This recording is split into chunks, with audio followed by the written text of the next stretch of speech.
আজ আমার মনটা বেশ খারাপ। মায়ের নয়নতারা গাছ কত যত্নে মা লাগিয়েছিল, সেগুলো প্রায় মরতে বসেছে। মানে আমি বুঝতে পারলাম না কি হলো। গাছে রোজই জল দিতাম, তো হঠাৎ একদিন দেখি গাছগুলো একটু কুকড়ে কুকড়ে যাচ্ছে। কেমন কুকড়ে কুকড়ে কুকড়ে কুকড়ে যাচ্ছে, এই যে এরকম।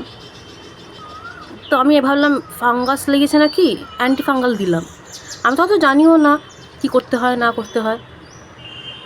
তারপরে এই যে কিছুদিন পর দেখলাম এরকম সাদা সাদা গুড়ি গুড়ি গুড়ি গুড়ি, সেটা আমি প্রথম দিন খেয়াল করিনি। কাছে গিয়ে একদিন দেখি এই যে এরকম গুড়ি গুড়ি গুড়ি গুড়ি গুড়ি গুড়ি গুড়ি লেগে আছে। তো মাকে আমি ফোন করলাম যে কি হয়েছে বলো তো।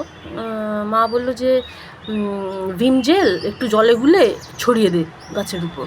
তো আমি ছড়ালাম, দুদিন করলাম, তাতেও হলো না।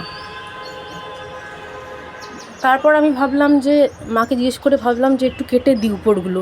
এই যে আজকে কেটেছি, এতগুলো কিছু রেখেছি।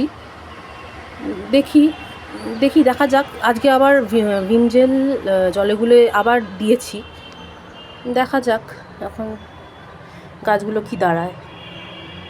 ওই বলে না, বাড়ির গিন্নি না থাকলে বাড়ি উচ্ছন্নে যায়, আমাদের সেই হয়েছে অবস্থা।